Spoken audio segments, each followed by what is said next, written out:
Hello and welcome to another episode of the From Her View podcast with me, Sade Camille. I'm extremely excited for today's episode. The whole mission of this podcast is to really bring to light issues and solutions that I feel that we need in our community as it relates to being a woman of color, but also as it relates to really leveling up and taking our skill sets and really honing in on what those things are and how to better ourselves. That's the whole goal, is self-improvement. No one is going to hand you the magic pill, but information is the true way for healing. And so information in conjunction with execution is going to be the thing that we need in order to send us to that next level as it pertains to how are we going to change our lives. I'm all about making sure that we pass the baton on to next year's self, right? We want to make sure that next year's self has the best setup absolutely possible and is not in a precarious situation where they don't have exactly what they need or the information that they need. So everything, we need to be acting on those things right now. And so with that being said, I want to talk into the avenues that I took as it correlates to my path in life. So if you've ever played the game of life, right? You could either go to school or you could get a job. And we have that situation happen to all of us, but we really need to get some insight on what does that look like.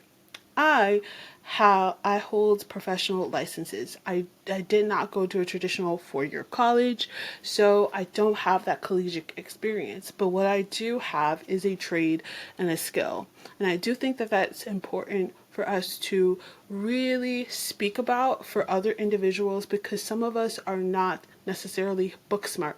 Some of us have great dexterity and skills in creating, and that is okay. We wouldn't have half the things if only people went to college to do certain things. If there were no carpenters, plumbers, if there were no HVAC individuals, construction workers, contractors, things of that nature. We really rely on those industries and specifics and specialities to really live life. It's not a joke. Like, we rely on these things to live life. So I'm going to tell you about my licenses that I have and the one that I am currently working on, why I got them, how I plan on using them, and what would be a benefit for you. So, I have 3 licenses. So I am a licensed cosmetologist, a licensed cosmetology instructor, and a licensed realtor. I'm going for my license in commercial driving, so my class A license. And you are probably thinking, like, one of those things is a lot like the other, like, okay, cosmetology instructor match, but where do those other 2 licenses find their way into your life? Like, what is going on? They find their way into my life because this is something that I really wanted to do.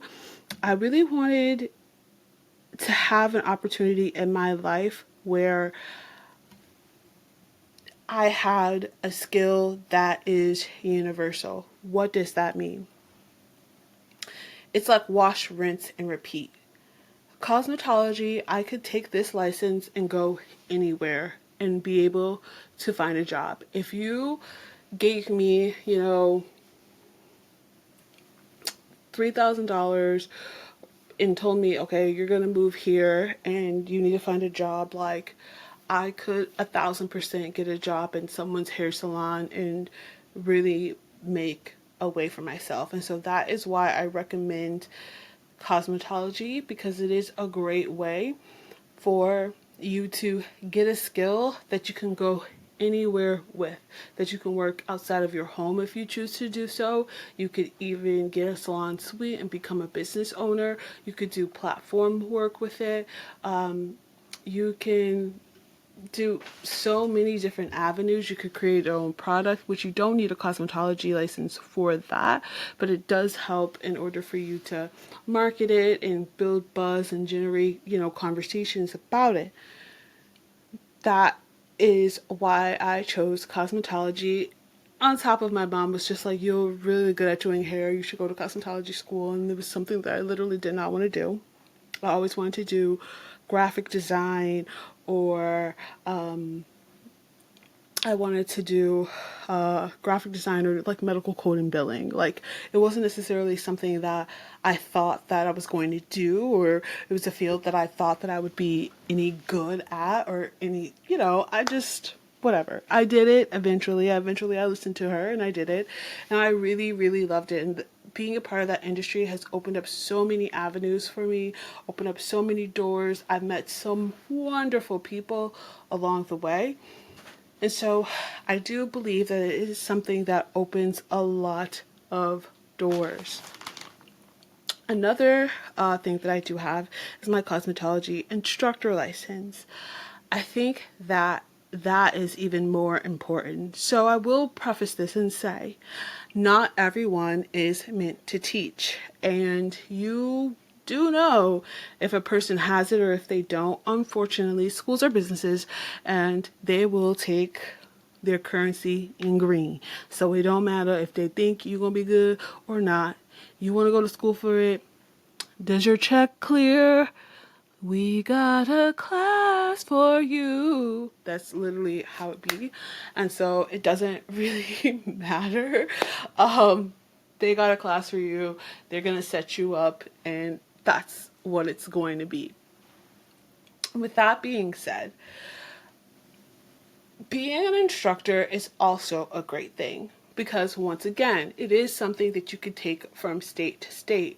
Not only that, but it's really an opportunity for you to hone in on your skills as it relates to communicating, exegeting information to another person, actually working with your hands correctly and efficiently, but also being able to teach what you do. So being an instructor, I already have that ability to deliver information and, do my charts and things like that, which I probably will do this, a little bit, within the podcast, but I do have the capability of doing those such things. And it's super important for us to be able to communicate, because people fall in love with the personality of their service provider, not necessarily the service. We have this saying in our industry, the 80-20 rule, where 80% of the stylists are 20% good, where 20% of stylists that are good worth, or 20 or 80, the 80% that are good, I think I just messed it up, but we do have the saying of the 80-20 rule, that 20% of stylists are good and the other 80% are not that good. But what they lack in skill set, they have that 80% of personality that draws their clients in, because that is the divide. Clients stay with you for that 80% being personality and that 20% being skill set. So some of us do spend a lot of time, focusing on the skill set, but the skill set isn't the end all be all for your client. I don't know about you, if you've ever had a service provider that you just got the ick from. You weren't feeling them, you didn't enjoy the service, it wasn't a good time. You didn't stay with them just because, oh my God, they do the job so well. It's all about the feel, the mood, the emotion. We pay for the experience, right? That's what sets us apart as individuals, is the experience, the vibes, the ambiance. What are you bringing extra to the situation that makes me feel comfortable and like I'm in a safe space? So I do think that that is important, to have those licenses.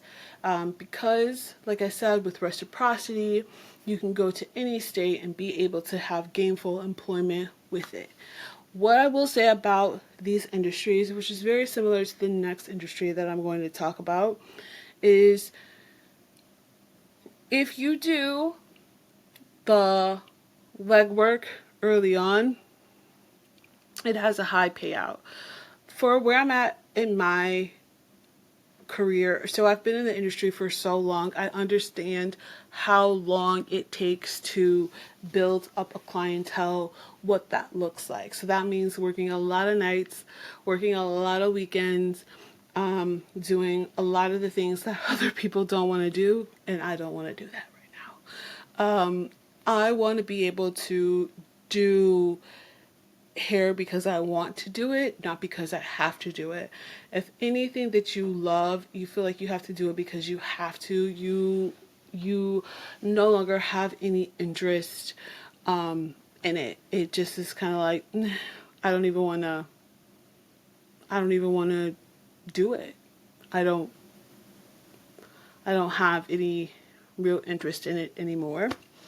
And I don't want to fall out of love with that. I really want to hone in, fall in love, stay in love with this industry, and I do that by making sure that my being in the industry is a choice and not a necessity, because it is one of those industries where if you don't work, you don't eat. Okay? It where you want to get that high payout. So like if you are a booth renter,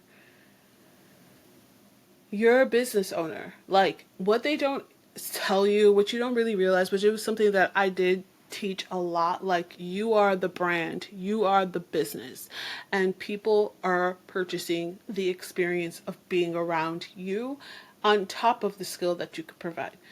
It's twofold, you know what it is. With that being said, if I'm a booth renter and I get pneumonia, I'm still not getting paid. You know, so you have to have the ability to be really good when it comes to the terms of your finances and budgeting and really planning that out. I know when I first started in school, a lot of people were like, oh, I'm going to get my license, I'm going to open up a salon. And I immediately was like, open a salon? Like, no. Straight out of school, absolutely not. Because there's so many costs associated with doing business. Not only that, there are so many things that you just don't know about the business that is best learned on someone else's dime. So being able to work for someone else, get a feel for that, get an experience for that. Do I love this? Can I do this every day? And really figure out like what exactly that you want to do. For me, when I was in school, cutting, styling hair, second nature to me. Hair color was not second nature to me. That actually took some time for me to really hone into that, but I also invested in myself, so I don't even want to think about it. One of these days I'll total it up. One of these things I'll total it up. Days I'll total it up because I know how much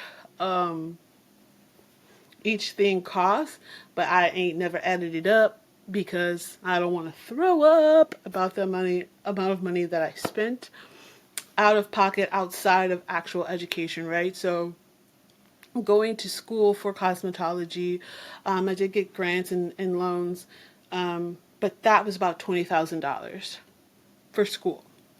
Then for my instructors, that was another, I want to say $12,000. So that's already $32,000 spent on these two licenses, education. So because I was doing it for so long, like 15 years, there's a lot of money that was spent for this, for, you know, my tools, which I still have a lot of tools, a lot of mannequin heads, brushes, combs, clips, clippers. Baby, I got so many clippers. I got several sets of clippers, trimmers, guards, clipper combs, all the jazz, because I still love it, and I still plan on doing it once my time is freed up for me to get back into, because it's something that I love to do. I actually love it, and I want to do it because I love doing it and I want to do it, not because I have to. And so that's something that I really want to, like, I am like counting down the days till I am done with school so I can open myself back up in my schedule and being able to pursue that again, because it is something that I truly, truly like loved. And I just want to get back to being in love with it. But with that being said, we also have the time that I spent to make sure I perfected a skill set that I didn't have, which was the coloring aspect. So I did spend a lot of money, ended up working for a well-known color brand, really enjoyed it, love it. I literally got brain surgery and just was kind of like pivoting and thinking, like, this is just not something that I can do at this juncture in my life. And it's something that I know that I was perfect for, and I know that everyone is probably like, is she gonna get back into it? Like, she was so good at it, like, da da da. And I think that I will eventually, in this format, because being an instructor, I really love that. I really love connecting with individuals that was getting into this industry and they thought it was this what they saw on Instagram, but it's a whole lot more to it. Like, shout out to the girls that be laying wigs all day, but there's so much more to cosmetology than laying down some glue and some gel and plopping on a wig and plucking it. It's way more to that. Color theory, shapes, the geography of everything. Like, there's a lot that goes into it. And a lot of people don't realize that initially, but eventually they figure out how much more goes into it and they kind of get turned on or turned off because it's not what they expected. So it is a rewarding industry because you can travel anywhere with it. With that being said, I worked for a brand. Working for a brand, those opportunities are given to licensed people. They want you to be licensed. And you don't want to be held back from any opportunities in spaces by not having that piece of paper.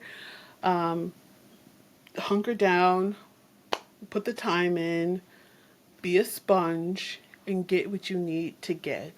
In every avenue and in a place where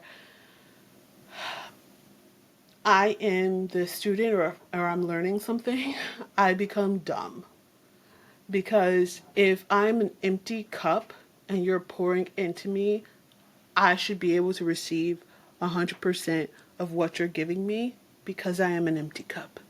But if I'm too filled up with my opinions, I'm too filled up, with other things, I'm going to dilute or tamper with the information that you're trying to give me. And I'm not going to necessarily get the results. And I'm going to blame you for it and not really think about, me coming in already with a wall and predispositions, right?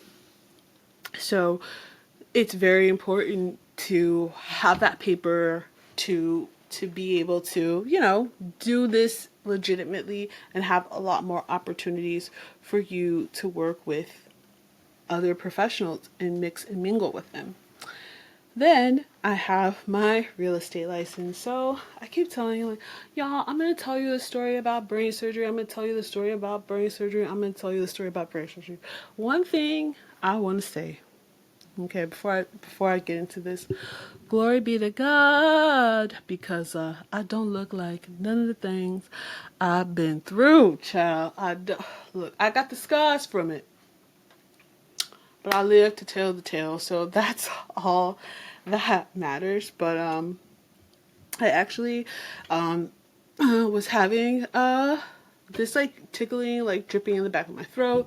I thought it was postnasal drips. I did, have pretty bad allergies.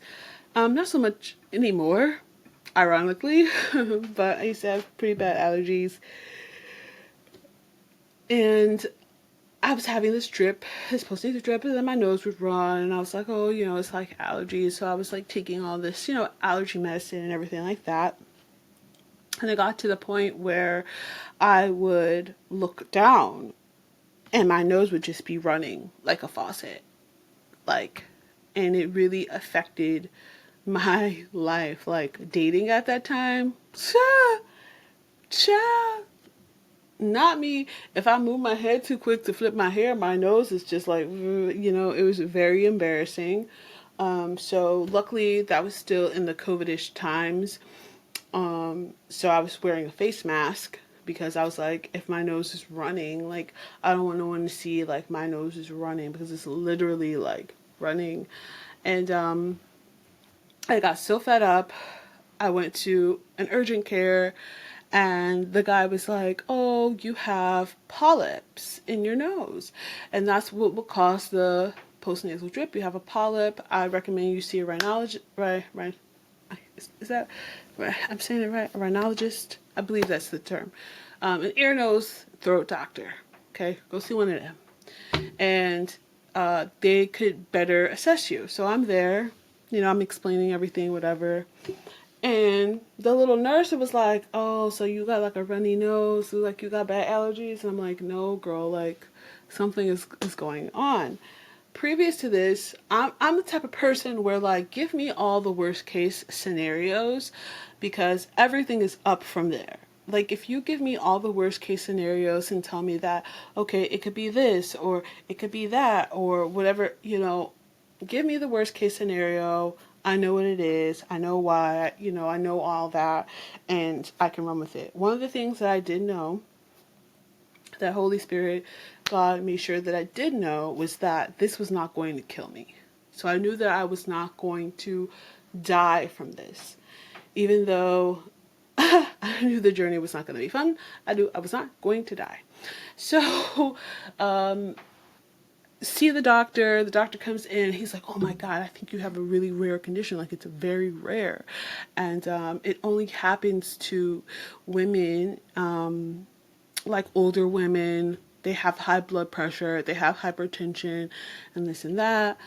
And are obese. And, clinically, medically, I'm morbidly obese for my stature. I'm 5'1" and thicker than Snickers, and the body fat to, the BMI is off. So he was like, I am going to send this to the lab for them to test it, but I believe that your spinal fluid, your brain fluid, is leaking through your nose and you have a crack in your skull. Have you been in any accidents? I'm like, no. Are you sure? I'm like, I'm sure I've not been in any accidents that would cause an impact for me to have a fracture in my skull to that effect. So I just want to paint that picture for you guys. Like, my brain fluid was leaking out of my nose, and basically what my body was doing was overproducing brain fluid to compensate, to keep my body going. But because of the overproducing, because it was leaking, it was actually kind of eroding at that crack even more, and just was like so much pressure in the skull. So I had that going on. I'm recovering from surgery, right? I had this surgery, and I'm gonna have to touch on it later. Like, I don't want to say like shady stuff, but like, bro, I was like, oh, I'm gonna have maybe like 1, 2 more kids. I'm gonna get a mommy makeover because, I didn't have these kids. I'm gonna get a mommy makeover and da da da. Baby, after having a surgery that I needed out of necessity to live, baby, I don't know if I got it in me. I'm built for tough, but I don't think I'm built for that. More power to the people who elect to go in and get some stuff cut off them, because, I had to get something cut off me in order to live, and I don't know if I could do it by choice for aesthetics. I don't, maybe God will change my mind one day, but today, child, I don't got it. I don't got it in me. But in the midst of that, I was like, okay, I'm going to be off. I really need to hit the books and study for my real estate exam. So, yes, I took my real estate exam post-op from brain surgery and passed. So, which was a lot. Like, child, this was my fourth time taking this test. So, it's a lot, but I did it. And I passed. I'm super excited for that.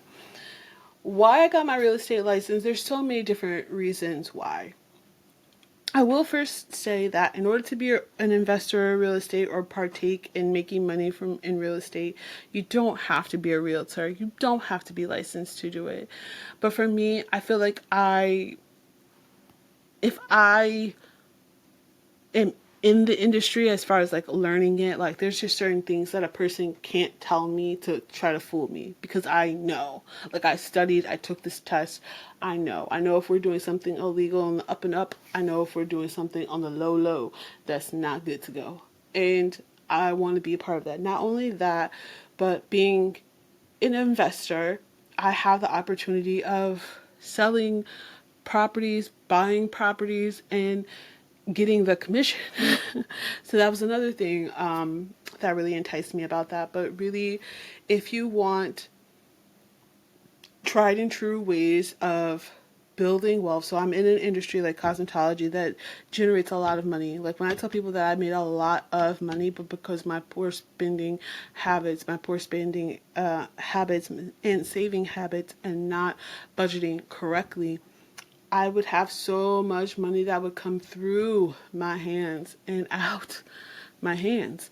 And so I really had to take time to practice, focus on this area of my finances and getting better at that, which will bring me to this point. God really wants to prepare you for the next. And so I had to master this skill in this area, because in the next I'm going to be dealing with more zeros, and I have to do it in the correct way possible. So what I'm working on now is delayed gratification. I want to go on the trips. I want to go to the concerts. I want to buy the cute outfits. I want.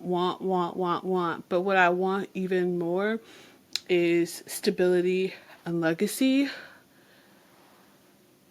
And that's more important to me than those things, because I know that those things will come after.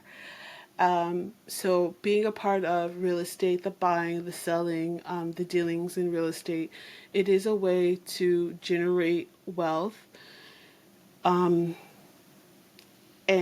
not really have to have a college degree to do so. So these are things that you don't need a degree to do. And then my last one is my Class A CDL license. Now, I have not done anything with my real estate license. I do have like my LLC, which I'll talk to you guys on another podcast and telling you how I birthed Camille Realty Co. It is a full-fledged registered with the government's business. She just ain't generating no funds right now, but it is a full-fledged business, and I do want to, talk to those who are thinking about, starting a business, the legitimacy of it and how to do it, because it's more than just, going on Canva and making a logo.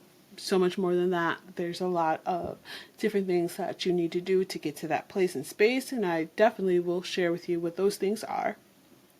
But I chose my CDL license because I wanted a way for me to make money and not necessarily be tied to a place with specific rules. So being a Class A driver is going to give me the autonomy to make the phone calls, to be able to record content here and there, to really be able to run a business within another business and not miss a beat. And autonomy is something that I really need at this current moment in time. So really being able to dictate my schedule in a way that is suitable and beneficial for me versus having to report to a specific place every single day from this time to that time and having to abide by these rules that I'm just like over it. You know, I could be doing other things with my time. And so that is what I'm interested in with this license. Now, I will say that I really want to do over the road, but my kids ain't having it. Like, they are not having it. I just love them so much. They're so funny. I feel like the older they get, the more childlike they are in the terms of like me. Like, they want to be around me like as much as possible. So like I you know, I've touched on it a little bit in podcasts before, but I will share like that system that I set up for myself. But I'll have like dates with him. So like yesterday, I took my son out on a date, and my kids are super simple, which I just love that about them. Because it they're they're so much like me because I'm simple and over the top at the same dang time. Like, I am, and or both and all the things. And he just like go to Dollar Tree and just buy whatever you want to buy, and you know, we talk, you know, and have a conversation and just be around. Your kids at the end of the day just want you to be around. And for them, they don't feel like they have access to me like that. And I have to make it a point to kind of let them know that they do have access to me. So, like, I'll call them on the phone and I'll FaceTime them. But even it comes down to when when I'm at home, having my door open more, having literally an open door policy, having my door open more, having conversations with them more, actually chilling out in my living room more, because I really don't. I'm like so obsessed and in love with my bed that it's pretty ridiculous. So making the effort to actually be around them more is a priority. So being able to do that, and a bunch of other things. So these are just 3 industries, 4 professional licenses that I have going on for me, what they've brought me, what I'm planning to do with them, because I want my CDL to fund my real estate investing, to really get Camille Realty Co. off and up and running. The goal is to fire a full-time job by 40. So being in full-time business for myself and thriving and not being strained in any capacity, financially, spiritually, mentally, or relationally. And that is the goal. So I'm putting those systems in place right now to get me there. And I really want to know what are some of the things that you guys want to implement in your life, some of the industries that you're in, why you're in those industries, and then some of the other industries that also interest you that you want to pivot and branch out and pursue those. So this has been another episode of the From Her View podcast. And like you know, I always say you have survived 100% of what was meant to break you. And because we are survivors, I'll see you next time.